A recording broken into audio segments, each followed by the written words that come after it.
देख, मैंने तेरे अंग रक्षकों की क्या दशा की है। आप वहां मत जाइए महाराज, मायावी अत्यंत बलशाली असुर है। देवी, आप मेरी शक्ति की तुलना असुरों की शक्ति से मत कीजिए। आप भूल गई कि रावण जैसे महाबली की मैंने क्या दशा की थी। 3 माह तक कांख में दबाए रखा था। ये मायावी मेरे समक्ष क्या है? बाहर आ कायर, बाहर आ।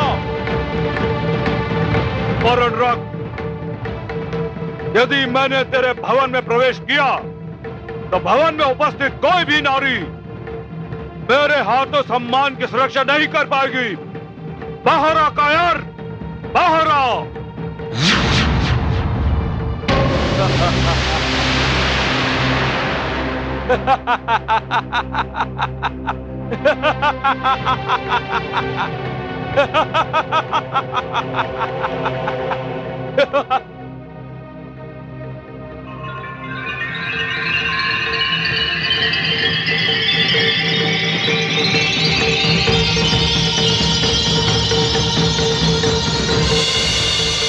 ले आ गया मैं दुष्ट। अब तेरे साथ जो होगा उसे स्मरण करने के लिए तू जीवित नहीं बचेगा। उसे सदा तेरा परिवार स्मरण करेगा। नेत्र खोल और देख, मैं ही तेरी मृत्यु हूं, मैं ही तेरा काल हूं और मैं ही तेरा जीवन का अंतिम क्षण हूं। बचा सकता है तो बचा ले अपने आप को मेरे प्रहार से। आजा।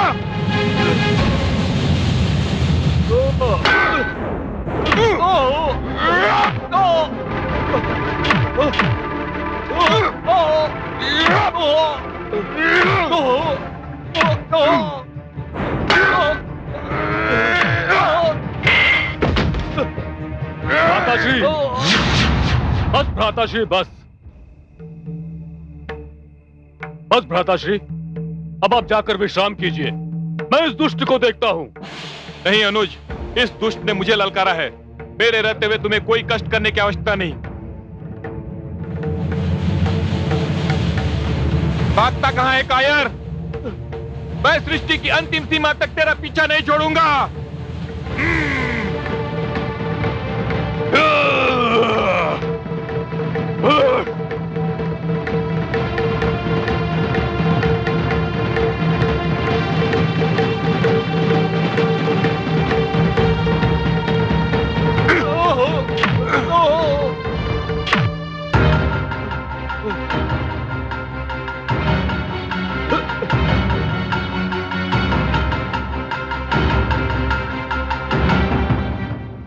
गुफा में घुस गया कायर। जब तक इस दुष्ट का मैं अंत नहीं कर लेता, अन्न जल ग्रहण नहीं करूंगा। मैं गुफा में जाता हूं अनुज, तुम यहीं ठहरो। यदि 15 दिवस पश्चात भी मैं नहीं लौटा तो तुम किष्किंधा लौट जाना और मुझे मृतक समझकर जो भी उचित हो वही करना।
पंद्रह दिवस बीत गए।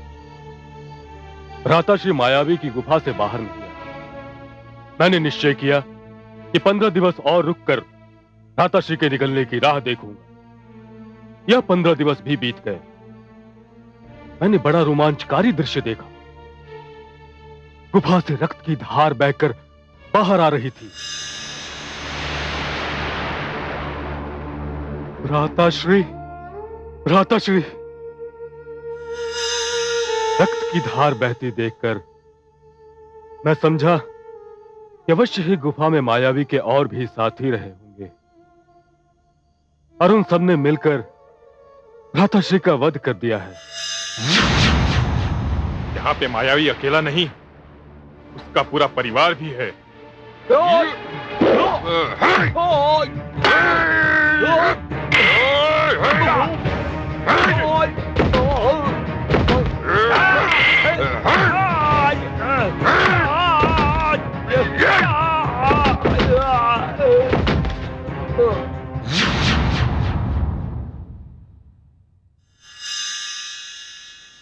मुझे भय हुआ कि यदि दुष्ट मायावी ने भ्राताश्री को मार दिया है तो अवश्य ही किष्किंधा आएगा और उत्पात मचा देगा। मैंने बहुत भारी पत्थर रखकर गुफा का मुंह बंद कर दिया।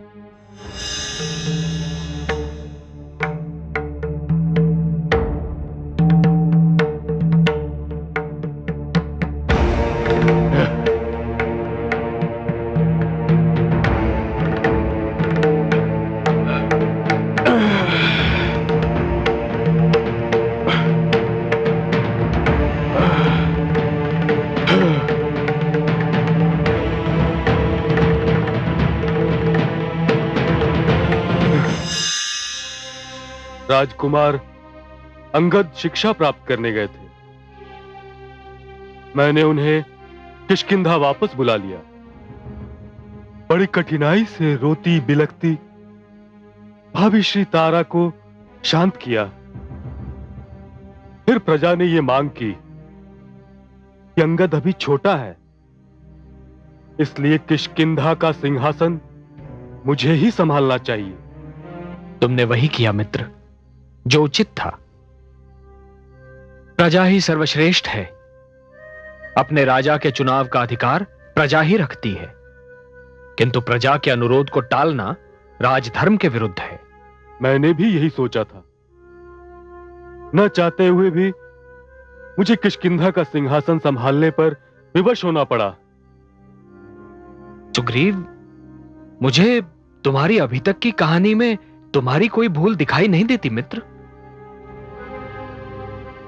हाँ मित्र, मैं भी यही समझ रहा था कि मैं जो कर रहा हूं वही है जिसका मुझे भ्राताश्री ने 15 दिवस पश्चात करने का आदेश दिया था। परंतु मुझे यह ज्ञात नहीं था कि भ्राताश्री बाली जीवित हैं। मायावी और उसके साथियों का वध करने के पश्चात बड़ी मुश्किल से भ्राताश्री ने उस पत्थर को हटाया जिससे मैंने गुफा का द्वार बंद कर दिया था। और ठीक उस समय जब मैं सिंहासन पर बैठने वाला था, वे लौट आए।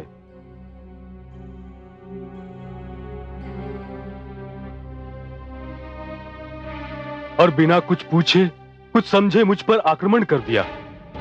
मैं दुर्बल, न उनसे लड़ सकता था न लड़ना चाहता था। उन्होंने मुझे मार मार कर गिरा दिया और मृतक समझकर भवन में चले गए।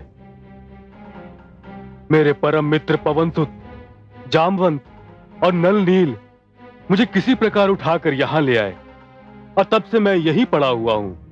सुग्रीव, मैं फिर भी यही समझता हूं कि बाली को क्षमा किया जा सकता है, क्योंकि उसने जो कुछ किया वो क्रोध के आवेश में किया।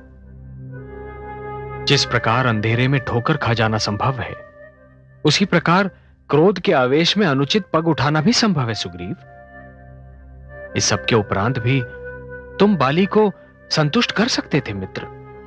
मैं ये सब करता मित्र, अवश्य करता, किंतु इसी बीच भ्राताश्री ने ऐसा कर्म किया कि उन्हें क्षमा करना मेरे वश में नहीं था। ऐसा क्या किया बाली ने? उन्होंने मेरी पत्नी रूमा को बलपूर्वक अपनी पत्नी बनने पर विवश कर दिया। पाप, महापाप, महाधर्म, अक्षम्य अपराध। बस सुग्रीव, बस। इससे आगे मैं और कुछ नहीं सुनना चाहता। अनुज की पत्नी तो पुत्री समान होती है। स्वयं जो व्यक्ति अनुज की पत्नी पर बुरी दृष्टि डाले, उसे जीवित रहने का कोई अधिकार नहीं है।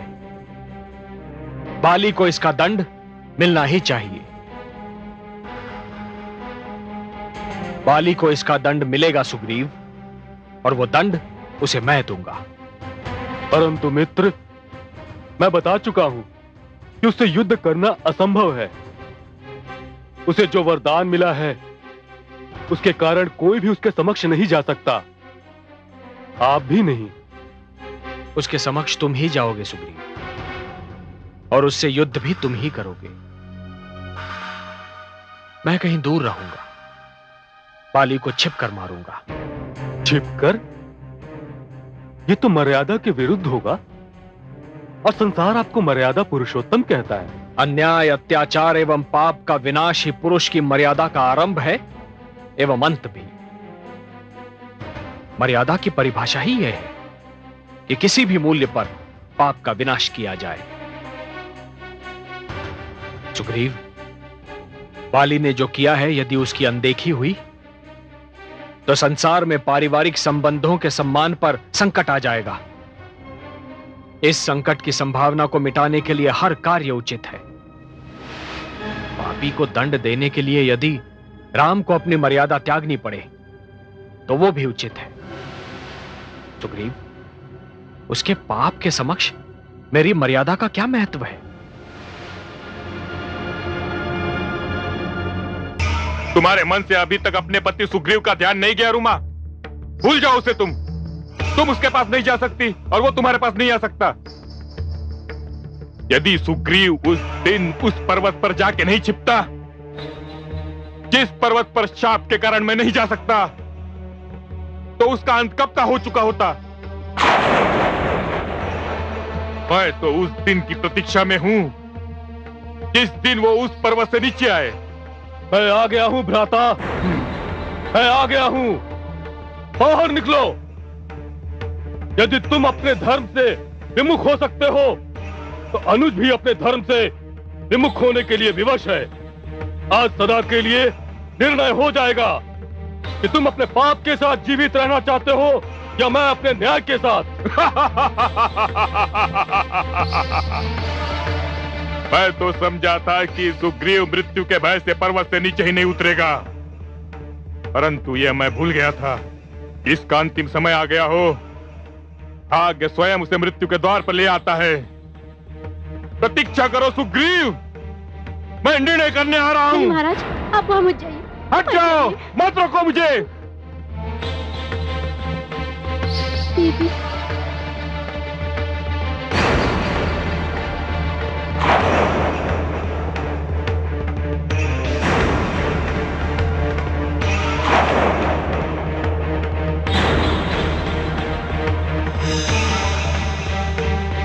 मूर्ख, तुझे तो यह भी ज्ञात नहीं कि तेरी मृत्यु तुझे यहाँ ले आई है।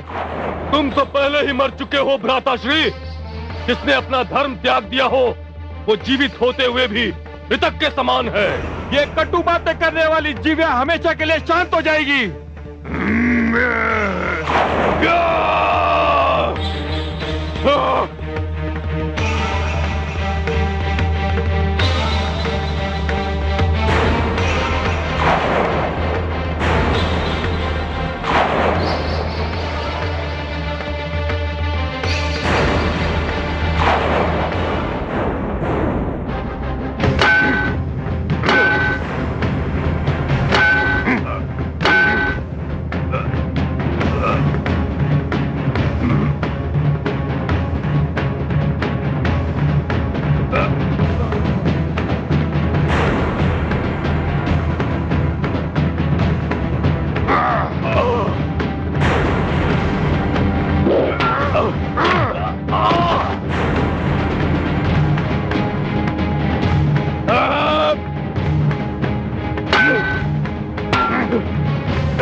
कोई अंतर नहीं, दोनों एक से लगते हैं।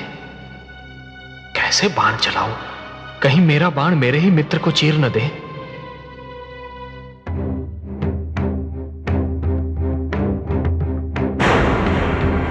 मैंने सुना था कि 2 धनुषधारी तेरे नए मित्र बने हैं। कहां है वे मित्र और कहां है उनकी मित्रता?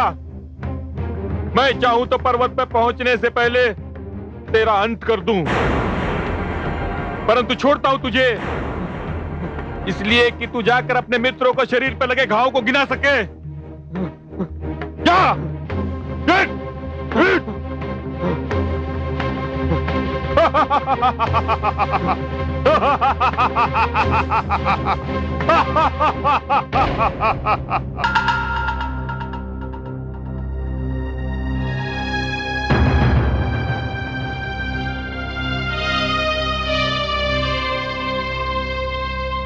वाह मित्र, अच्छी मित्रता निभाई तुमने।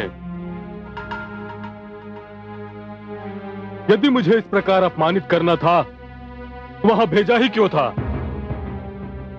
मुझे दुख है मित्र, किंतु मैं स्वयं को विवश पा रहा था। तुम दोनों के रूप में इतनी समानता है कि मैं पहचान ही नहीं पाया कि तुम दोनों में बाली कौन है। मुझे भय हुआ मित्र कि कहीं मेरा बाण मेरे ही मित्र की मृत्यु का कारण न बन जाए। मैं क्षमा प्रार्थी हूं। जो हुआ वो स्वाभाविक है प्रभु। बाली और महाराज सुग्रीव में अंतर करना बहुत कठिन है, परंतु अब ये अंतर मिट जाएगा। कैसे पवनसुत? मैं ये माला आपके गले में डाल रहा हूं। ये आपकी पहचान होगी और विजय माला भी सिद्ध होगी। धन्यवाद पवनसुत, तुमने एक बहुत बड़ी समस्या हल कर दी। मित्र सुग्रीव, तुम फिर जाओ, बाली को ललकारो और विश्वास रहे, अब भूल नहीं होगी।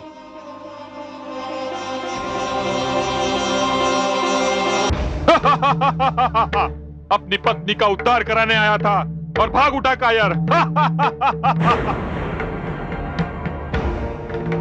बाहर आओ भ्राता बाली, बाहर आओ। ये फिर आ गया। आज तुम्हारे पापों का अंत होकर रहेगा। बाहर आओ।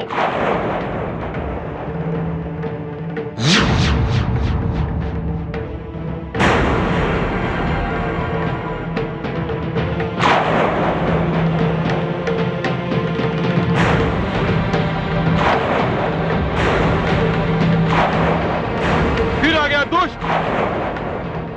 अब तो मुझे पूर्ण विश्वास हो गया है कि तेरी मृत्यु बार बार ढकेल कर मेरे द्वार पर ला रही है।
तुमने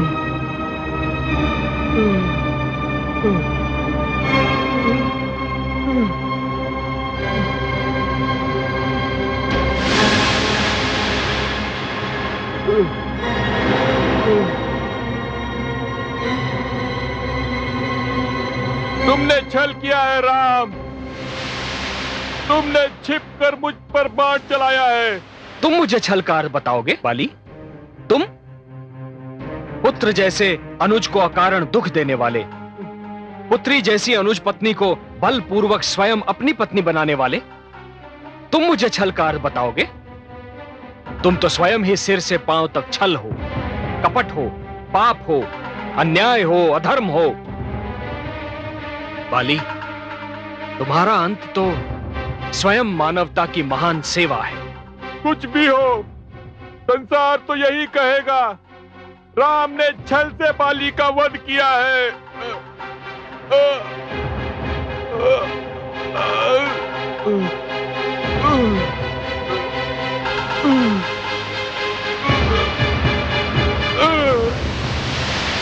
भ्राताश्री,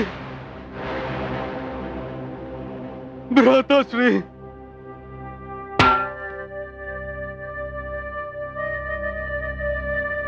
भ्राताश्री,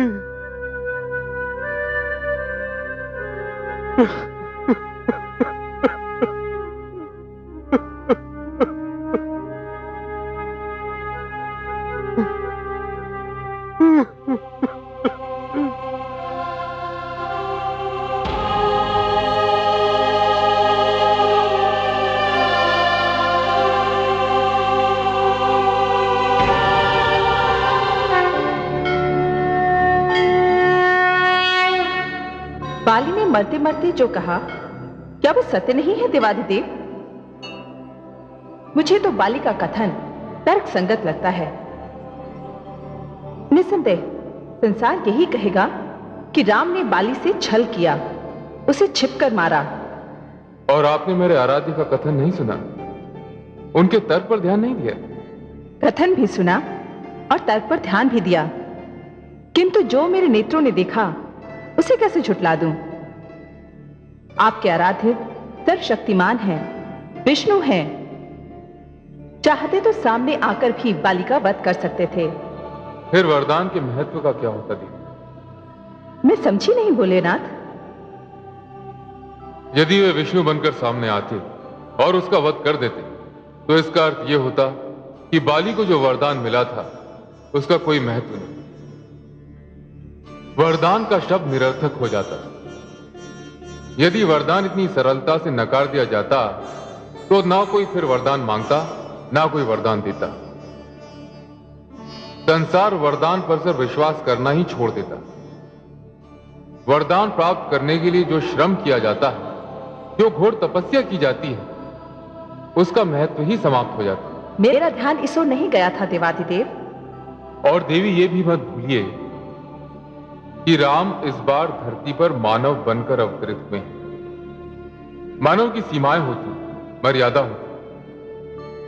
मेरे आराध्य को जो करना था वो इन्हीं सीमाओं के भीतर रहकर कर सकते थे, और उन्होंने वही किया, क्योंकि वे मर्यादा पुरुषोत्तम हैं। आप बुद्धि के स्रोत हैं देवाधिदेव, ज्ञान का भंडार हैं।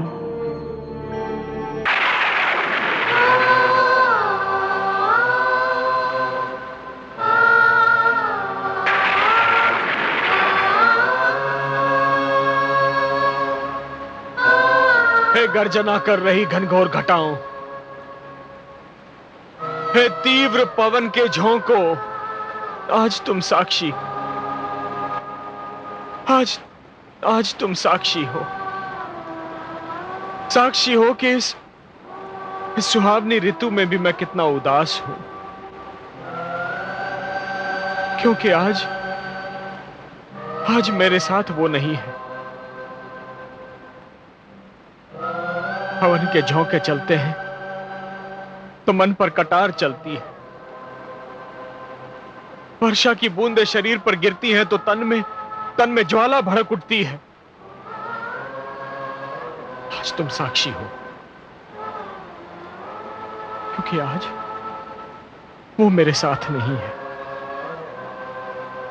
वो जो इस सुहावनी ऋतु का आनंद दुगना करती थी, जो मेरे आनंद का केंद्र बिंदु थी, मेरी जानकी, मेरी सीता, मेरी शक्ति, आज वो मुझसे दूर है। तुम साक्षी हो, देख लो, तुम साक्षी हो। आज मुझे कुछ नहीं भाता, मुझे कुछ नहीं सुहाता।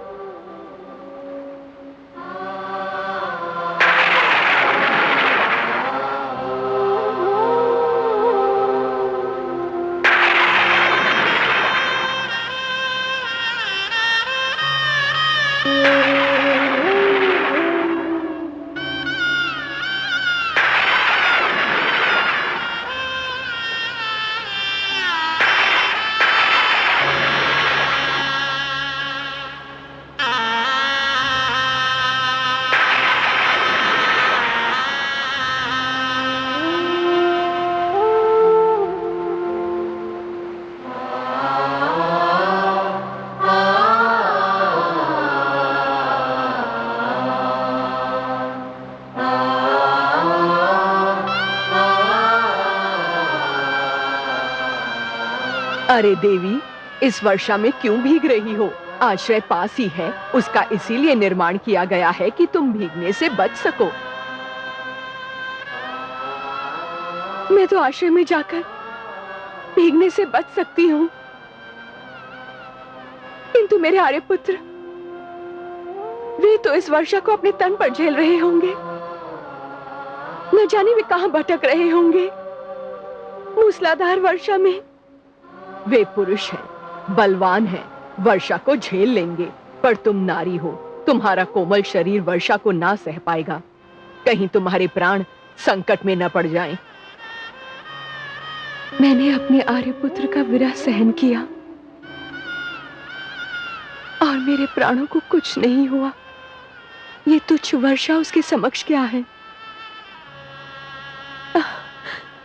वैसे भी अपने स्वामी के बिना जीवन क्या और मृत्यु क्या।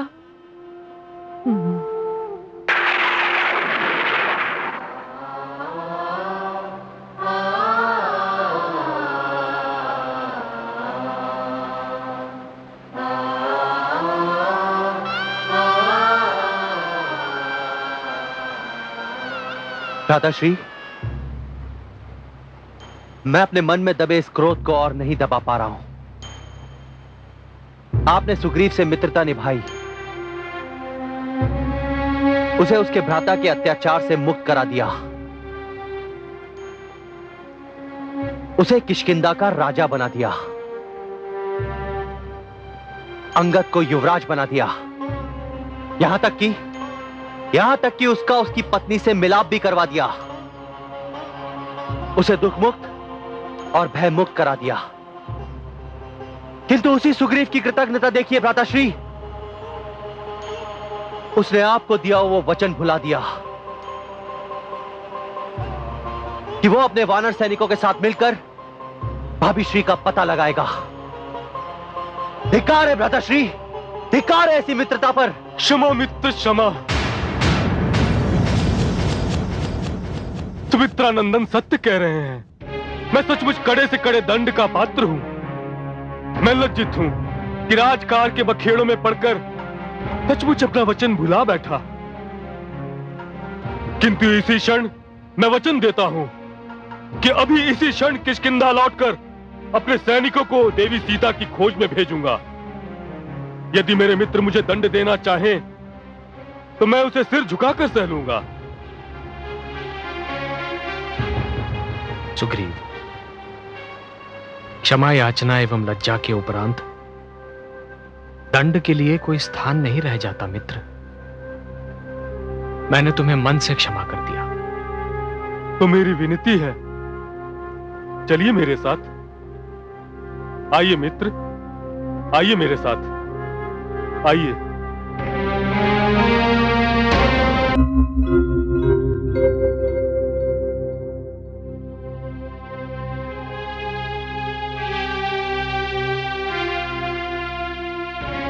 मित्रों, मैंने स्वयं को उस दिन भी इतना तुच्छ और लज्जित नहीं समझा था जिस दिन भ्राता ने मुझे मारकर किष्किंधा से बाहर निकाल दिया था, जितना आज समझ रहा हूं। अपने परम मित्र श्री राम को दिया हुआ वचन न निभाकर मैं अपनी ही दृष्टि में गिर गया हूं। मैंने जिस क्षण उन्हें मित्र कहा था, उसी समय उन्हें वचन दिया था कि देवी सीता की खोज में मैं अपने सैनिकों को चारों दिशाओं में लगा दूंगा, पर न कर सका। परंतु आज मैं अपना वचन निभाना चाहता हूं। सुनो पवनसुत, सुनो जामवंत, सुनो युवराज अंगद, सुनो नलनील, तुम सब अभी इसी क्षण सैनिकों की टुकड़ियां लेकर चारों दिशाओं में फैल जाओ, उन्हें खोजो, और जब तक उनके विषय में कोई सूचना नहीं मिलती वापस लौटकर नहीं आओगे। ये मेरा आदेश है। जो आ गया महाराज। जय श्री राम, जय श्री राम। जय श्री राम राम प्रभु। राम, जय श्री राम प्रभु। राम राम, मुझे आशीर्वाद दीजिए। जय श्री राम। मैं आप ही के कार्य के लिए जा रहा हूं, परंतु आपका कार्य भी आपके आशीर्वाद के बिना पूर्ण नहीं हो सकता। मुझे पूर्ण विश्वास है कि मैं सीता मैया को ढूंढ लूंगा, परंतु उन्हें अपने रामदूत होने का प्रमाण कैसे दूंगा? जय श्री राम राम। हनुमान, हनुमान, ये मुद्रिका सीता को देना, वो तुम्हें पहचान लेगी। श्री राम राम राम, श्री राम।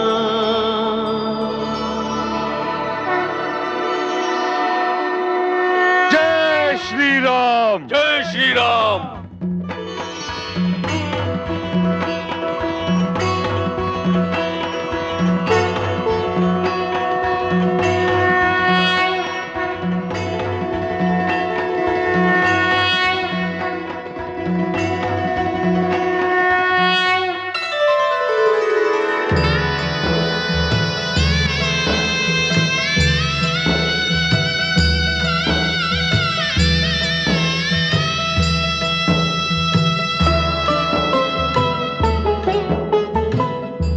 हनुमत अंगद और नल नीला,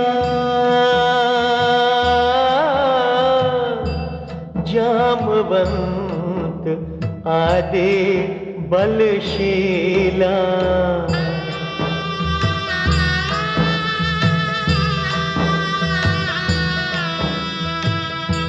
बीते दिवस गई कई रैना,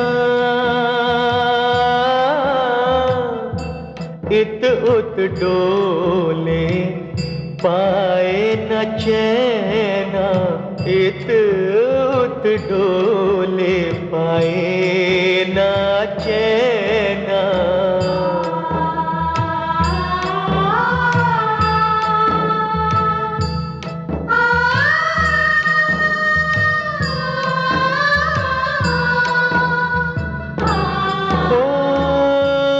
जब कसौटी है घन घोरा,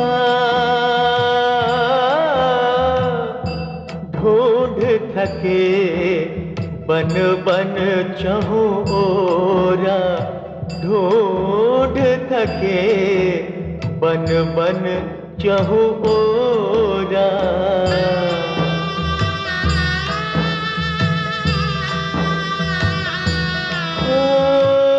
विधना मार्ग कौन दिखावे, सिया सुधि दिशा कौन बतलावे, सिया सुधि दिशा कौन बतलावे।